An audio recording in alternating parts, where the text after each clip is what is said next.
Rav Bochko, Zichrono Livracha, מביא אמן המדרש, מדרש תנחומה.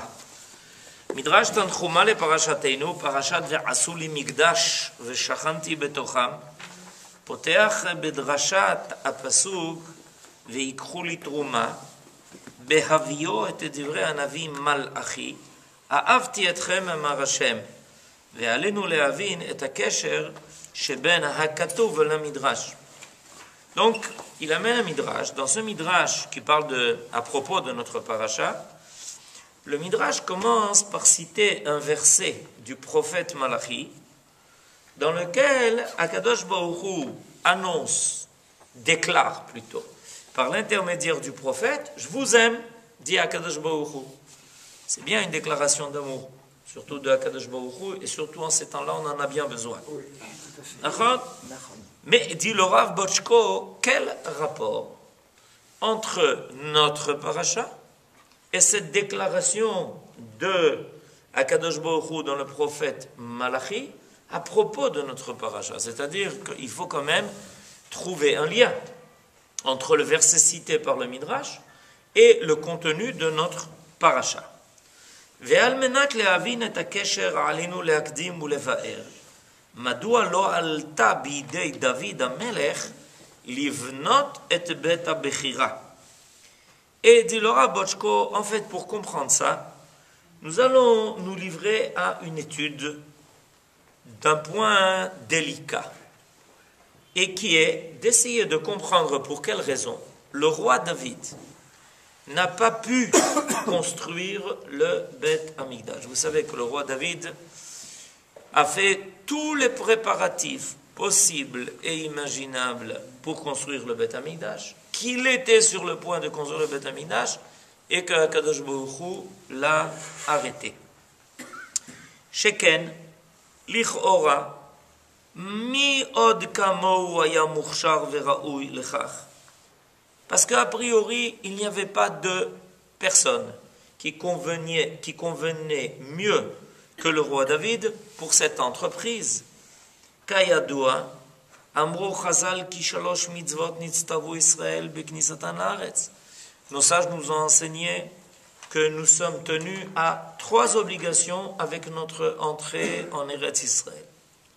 Lemanot lahen melech, limchot zaro shel Amalek, velivnot et bet habechira. Dans cet ordre, les 3 mitzvot sont les suivantes: nommer un roi, effacer Amalek, et troisièmement, construire le Beth Amikdash. Benigoud le Shaul Kodmo, kiyem David et shnei hatzivuyim harishonim bedvekut ubeoz. Contrairement à Shaoul, qui lui n'a pas accompli les 2 premières mitzvot, lui, le roi David, s'était complètement dévoué à accomplir les 2 premières mitzvot. Il était le roi par excellence, comme on attend d'un roi d'être roi. Il s'est battu contre Amalek, et une lutte à outrance, il a gagné toutes les guerres, il ne lui restait plus que le 3e point. Et Madoua eifo nivtsar mimeno lemale gam et tafkido ashlishi livnot et bet habechira. Et on donc doit se poser la question, comment se fait-il que le roi David n'a pas pu réaliser dans cette liste-là de ces 3 mitzvot la 3e chose, construire le Beth Amikdash? C'est tout à fait surprenant. Le roi David a tout préparé. Il a mis en place tout le chemin qui menait au Beth Amikdash. Il a réussi à être le roi de tout Israël. Il a gagné toutes les guerres. Il s'est battu contre Amalek. Et voilà que, avant de quitter ce monde, le roi David convoque son fils, le roi Shlomo. Et il lui fait une révélation, c'est ce qu'on va lire maintenant. בספר דברי הימים,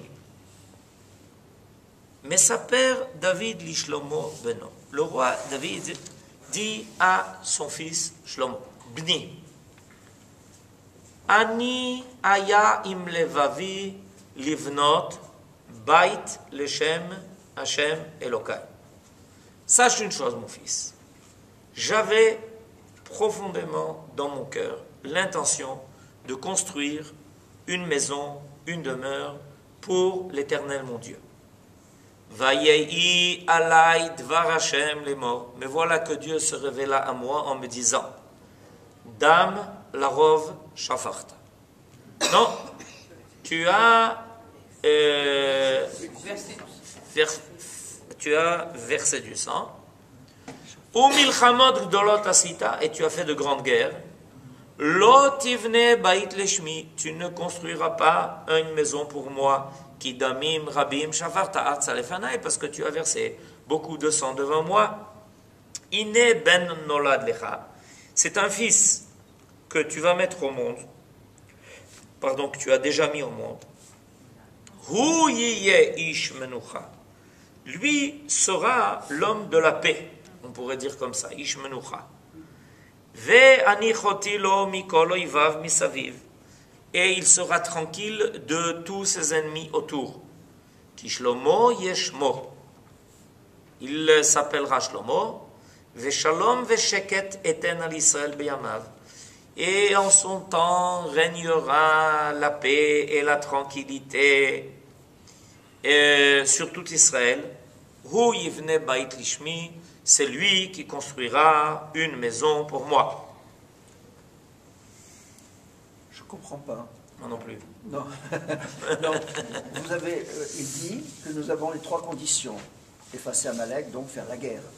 Et d'un coup, Dieu lui dit, tu as fait de la guerre, tu as versé du sang. Kol hakavod, chazak ubaruch, mi sheberach. La contradiction est flagrante. C'est exactement le problème grave qui se pose à propos du roi David. Il y a quelque chose qui est tout à fait une énigme là, quelque chose qui ne marche pas. Puisque Akadosh Baruch Hu a donné le chemin à prendre. Un, nommer un roi qui sera le roi de tout Israël. David coche la truc, c'est fait. Deuxièmement, il faut faire des guerres pour que tes ennemis ne menacent plus Israël, etc. Il coche la case, c'est fait. C'est bien écrit que quand on détruit Amalek, il faut détruire tous. Et faire la guerre contre Amalek, il coche la case, c'est fait. Il se prépare à cocher la dernière case, on lui dit non, quoi, tu as fait des guerres. Ben oui, c'est ce qu'il fallait faire, non? C'est ce qu'on m'a dit. Alors qu'est-ce que c'est quoi? Justement à cause de ce qui permet, attendez bien, regardez jusqu'où va le paradoxe.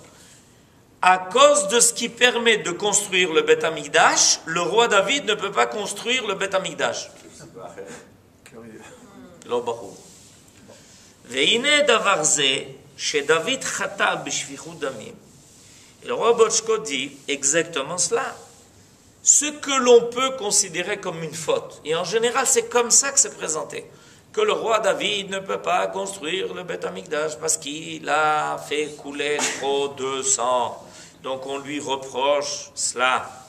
Nishma muzar le madai. A l'air très bizarre. She'arei kol hamilchamot asher lacham David lo hayu ela lekadesh shem shamayim. Parce que toutes les guerres que le roi David a fait étaient pour agrandir le nom de Dieu dans le monde. Pourquoi? Parce que imaginez-vous que dans le monde entier, tout le monde entend parler de David et tout le monde dit mais c'est pas possible, il gagne toutes les guerres. Rien ne l'arrête. Comment il arrive à vaincre les peuples les plus terribles, les plus difficiles, ceux qu'on n'a jamais vaincus jusqu'à présent? Ah, et quand on demande à David, et dites-moi comment vous avez réussi, c'est quoi qui est votre stratagème? Réponse, c'est Akadosh Baruch Hu. Il le dit. Et dans Teilim, regardez le Perek Yutret 18, chapitre 18 de Teilim, et il le dit dans le livre de Shmuel. Hashem Uzi, Ma'uzi, Magini, Sitri. Il attribue à Kadosh Baruch Hu tout. C'est-à-dire qu'il y a un Kiddush Hashem énorme qui se fait dans le monde. Parce que le roi David sortait à la guerre, ses soldats, ils avaient les tefilines sur la tête, Et quand il donnait le cri du combat, c'était Mil Hashem Elai, ceux qui sont pour Dieu avec moi.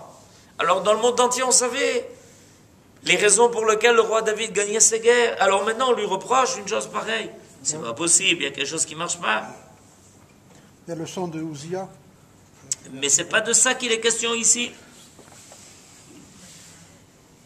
Bevadai shebe milchamotav ishlich David et nafsho mineged. Il est clair que David était prêt à mourir au combat. Il était prêt à donner sa vie pour mener ces guerres. Et sachez que le roi David a toujours été à la tête de l'armée quand il partait en guerre. C'est pas lui, il ne donnait pas les ordres enfermés dans un bunker. Et il voyait sur l'écran comment ça se passe. Il était là-bas, sur place. À tel point que finalement ces hommes, à un moment donné, ils ont dit ça suffit, et à ton âge ça suffit, on ne part pas en guerre. Il y a une guerre où il a été extrêmement mis en danger par le frère de Goliath qui a voulu se venger de lui. Alors on dit non, c'est pas possible. Mais il était toujours à la tête des combattants.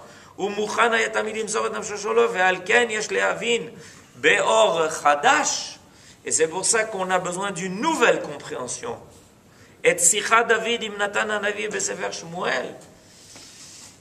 Dans le livre de Shmuel, on voit que David est sur le point. On est maintenant la veille du début des travaux de construction du Beth Amikdash. La veille. Et Akadosh Baruch Hu se révèle au prophète Nathan et lui dit va maintenant chez David.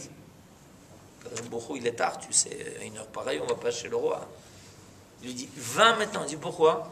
Parce que demain matin à l'aube, le roi David a l'intention de commencer la construction du Beth Amikdash. Or, je veux l'arrêter. Si tu reportes à demain, quand tu arriveras, les travaux auront déjà commencé, et lui, en quelques jours, il aura tout fini. Il n'y a pas de gel, là. Ah non, pas du tout, là. Avec David, il n'y a aucun gel. On est complètement dégelé. Alors, vous comprenez que... Donc, alors, qu'est-ce qu'il lui dit? Qu'est-ce qu'il dit? Alors, Nathan vient, il trouve... le roi David, qu'est-ce qu'il lui dit? Reina, regarde, Omer David, Hanochi Yoshev bet Arazim, je suis dans un palais, Ve'aron Elokim Yoshev bet Ayeria, et l'arche divine est dans quoi? Dans une tente. C'est pas normal. C'est pas normal. Je ne me sens pas à mon aise, moi, d'habiter le palais, alors que l'arche divine se trouve dans une tente. La réponse de Dieu à cette inquiétude de David, de ne pas se sentir à l'aise d'habiter lui dans une ville, dans un palais, alors que l'arche divine se trouve que dans une tente, Ki lo yashavti bebait le miyom a e alloti et bnei Israël mitzrayim ועד היום הזה והיה מתהלך באוהל ובמשכן. Il dit pourquoi tu t'inquiètes? Depuis que je suis sorti d'Égypte avec le Ham Israël, jusqu'à présent aussi j'habitais dans une tente, dit Akadosh Baruch Hu David. Ça s'appelle le Mishkan. Alors moi je me dis, ça va, c'est pas si grave que ça, t'inquiète pas. Le roi David avait honte. Je suis dans un palais et l'arche divine, c'est-à-dire la présence divine qui accompagne le Aaron HaKodesh, il est dans une tente. Il dit, ça fait pas mal de temps, il y a plus de 400 ans. J'habite depuis 400 ans dans une tente, dit Akadosh Baruch Hu. Mashma'ut Dvar Hashem. Il a un chidouche extraordinaire, je vous préviens. Je vous préviens à l'avance, il a un chidouche extraordinaire. Mashma'ut Dvar Hashem. Aole misefer divrei yamim ve sefer Shmuel gam yachad i. Et la compréhension vraie de ce qui se dégage, aussi bien de ce qui est dit dans le livre de Shmuel que dans le livre des chroniques. Ça s'appelle divrei yamim, on appelle ça les chroniques. C'est comme ça qu'on l'appelle chez les autres. Chez Ahavat David Lashem. מתבטאת בנכונותו המתמדת למסור את נפשו ולשפוך את דמו, בבחינת כל ימי הייתי מצטער מתי יבוא כתוב זה לידי צעקה אימנו. ומכיוון שכך, אין האהבה הגדולה הזאת זוקקת אות וביטוי נוסף כבניין המקדש. אומר השם איפה לדוד כביכול, שגם בתוך היריעה במקום שכינה צנוע נשתעשע יחדיו, לפי שאהבתך הגדולה אליי חמה וסוערת בלאו הכי, במסירות נפשך כל ימיך. Réponse de Dieu à David qui veut construire le Beth Amikdash, mais il n'y a pas besoin. Pourquoi il n'y a pas besoin?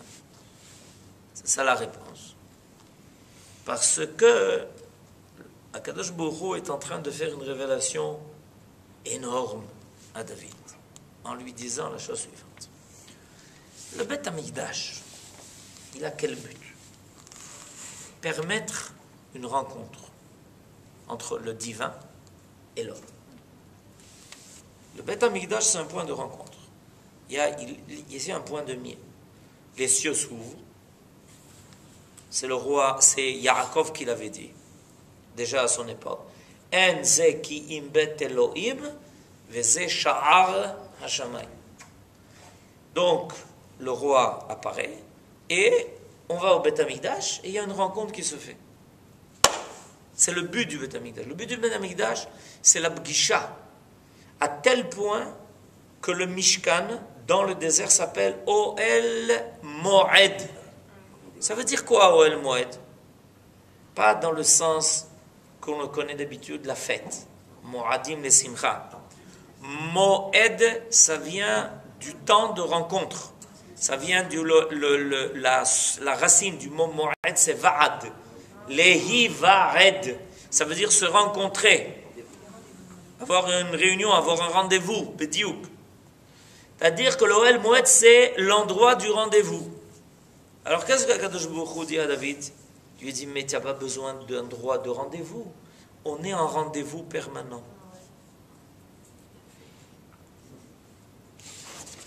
Tu ne comprends pas, David? Il y en a qui vont avoir besoin du Beth Amikdash pour me rencontrer. Mais toi, on se rencontre partout. Dans toutes les guerres, j'étais avec toi. À chaque moment, tu me sentais. Quand tu te battais, tu sentais les ailes qui te frôlaient. Les ailes de la providence et les ailes de la présence divine. Ta volonté, ton dévouement, ta capacité d'être prêt à donner toute ta vie pour mener ces guerres, qui étaient des guerres justifiées, ça t'a permis une présence, ça a permis une présence divine qui était permanente. Tu n'as pas besoin d'un point de rendez-vous, parce que tu es toujours au rendez-vous. Parce que moi, je suis toujours présent avec toi. Et la meilleure preuve, c'est que le roi David, ses guerres, lui donne la névoie, l'inspire. Il est capable d'écrire des chants extraordinaires, de névoie qui apparaissent dans le Sefer Shmuel et qui vont apparaître dans Teilim. Teilim, c'est quoi? Teilim, c'est le livre de prière du roi David dans tous ses combats, dans toutes ses luttes, dans toute sa vie. Mais ces mots-là, ces mots-là vont devenir les mots de prière de tout Israël jusqu'à la fin des temps. Ça veut dire que c'est divin. Ces mots-là sont divins. Qui est-ce qui a inspiré David de ces mots-là? C'est Akadosh Baruch Hu. Donc, lui dit Akadosh Baruch Hu, tu ne comprends pas que toi, tu n'as pas besoin du Beth Amikdash. Si tu construis le Beth Amikdash, ça voudrait dire que jusqu'à présent, tu ne pouvais pas me rencontrer. Que jusqu'à présent, il n'y avait pas de contact entre toi et moi. Viendra le temps où le Ham Israël aura besoin de cela. Mais toi, tu n'as pas besoin de cela.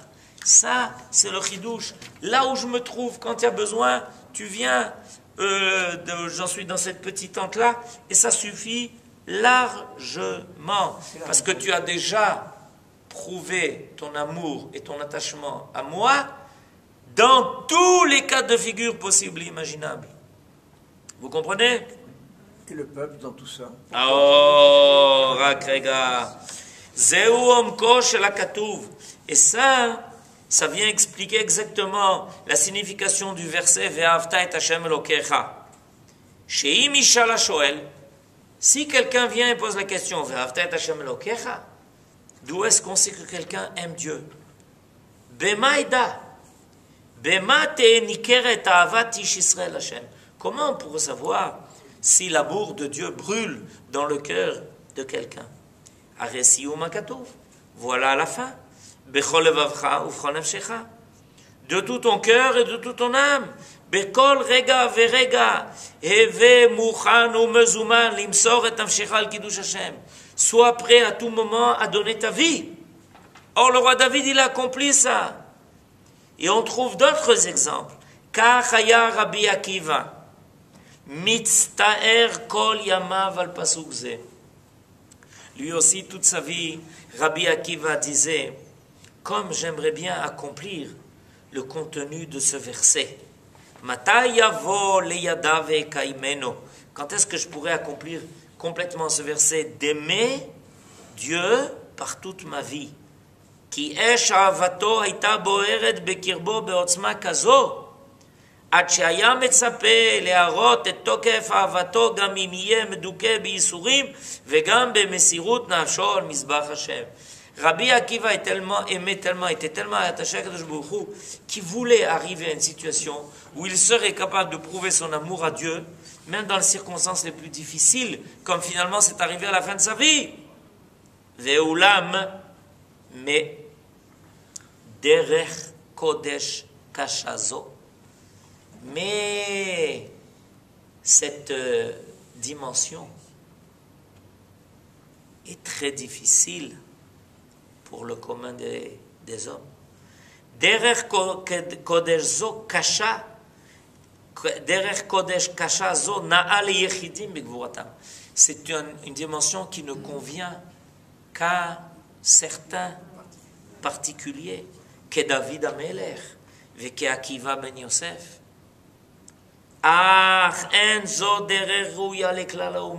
Mais ça ne peut pas convenir au peuple. Ça ne convient pas à la majorité des gens.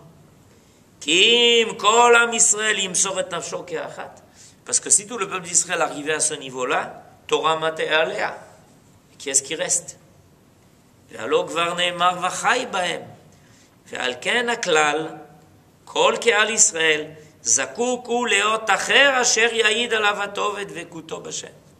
C'est pour ça que le peuple, dans sa globalité, lui, il a besoin d'autre chose. Le roi David disait, Achat shalti me'et Hashem, ota avakesh, shivti bevet Hashem kol yamei chayai. Je n'ai qu'une chose à réclamer de Dieu, d'être installé dans sa maison tous les jours de ma vie. Alors ça veut dire quoi? Qu'il va prendre un fauteuil et qu'il va s'asseoir dans le Beth Amikdash et qu'il ne veut rien faire d'autre. Explique le Rav Hirsch que la demande de David est beaucoup plus profonde que ça. La demande de David, c'était à Kadosh Baruch Hu, fasse que j'ai le mérite de me sentir dans ta maison là où je me sens, là où je suis. Peu importe là où je me trouve, que j'ai le sentiment d'être devant toi dans ta propre maison. C'est une dimension de vie qui est pratiquement introuvable chez le commun des mortels. De pouvoir arriver à un niveau où tu sens à Kadosh Baruch Hu, au Beth Amikdash, et en dehors du Beth Amikdash, comme dans le Beth Amikdash, peu importe ce que tu fais, peu importe où tu te trouves, et on voit le roi David à chaque occasion, chaque pérec, chaque paracha de sa vie, il y a un livre, il y a un chapitre de Teilim, il y a un verset de Teilim. Ça veut dire que chaque chose de sa vie est traduite par son attachement à Dieu. Et c'est pour ça que ces chapitres-là vont nous servir de tfilote. Quand on a besoin d'implorer Dieu à propos de ce qui nous arrive, à chacun de nous, dans notre vie, ou dans la collectivité, qu'est-ce qu'on fait? On lit Teilim. Pourquoi? Parce que le livre de Teilim, c'est ça qui est extraordinaire. C'est le livre de l'attachement à Dieu dans toutes les situations de la vie de l'homme. Les joies et les peines, et les choses extraordinaires, et les choses difficiles, les moments de construction et les moments de destruction. Tout est présent. Veine, Hashem yitbarach gila lanu et avato elenu, benoso tanu al kanfe nesharim. Et Akadosh Baruch Hu a voulu prouver son amour envers nous, et il nous a transportés jusqu'en Eretz Israël sur les ailes d'aigle. C'est comme ça qu'on a appelé l'opération qui a fait sortir les Juifs yéménites du Yémen. Mifza Kanfe Nisharim. Comme Dieu nous a fait sortir d'Égypte. En lecha gilui muvak shel reut veyedidut ki adam alokach et chavero imo lemakom midbar lishtashea imo be'avato. Et Akadosh Baruch Hu nous a prouvé son amour en disant regarde, on va se faire une petite demeure et on va habiter ensemble. Vechen ou aminag she'achatan ve'akala achar yom chatunatam nosim litboded yechidim b'makom rachok. Et c'est comme ça que font le jeune marié et la jeune mariée. Ils s'en vont, ils vont s'isoler dans leur demeure. Au bazen ikereta avatam lakol, et de là on voit combien ils s'aiment. Avec notre sortie d'Égypte, Nigleta efo avatashem usgulatok nezet Israël. C'est là le sod de la construction du Mishkan. Le sod de la construction du Mishkan, c'est que Kadosh Baruch Hu nous fait sortir d'Égypte. Il nous dit, regardez, jusqu'à présent, personne ne me voyait sur terre. Personne ne pouvait m'approcher. Hashamaim, Shamaim Lashem. Mais maintenant que j'ai un peuple que j'aime tellement, une fiancée, l'Assemblée d'Israël, alors on va construire une petite maison comme ça, à deux. Ken, dit Akadosh Baruch Hu, moi et vous, et tout le monde entier verra l'amour qu'il y a entre moi et vous. C'est tout le livre de Shirachirim. Et c'est pour ça que le Midrash a commencé par le verset de Malachi, à Avti etrem amar Hashem. Cette déclaration d'amour que Akadosh Baruch Hu a fait avec le prophète Malachi. Kakatuv, Lechtech acharai bamidbar, be'eretz lo zroa, ve'aben yakir li Ephraim, im yelet sha'ashuim, sham bamidbar, là-bas dans le désert. Yachol Akadosh Baruch Hu, להשתעשע עמנו ביחידות ולהכיר לנו אהבה ואילו אנו נענים ואומרים לא, là-bas dans le désert, Akadosh Baruch Hu peut nous prouver son amour et nous pouvons lui répondre אתה בחרתנו מכל העמים להיות לך לעם סגולה ולממלכת כהנים וגוי קדוש.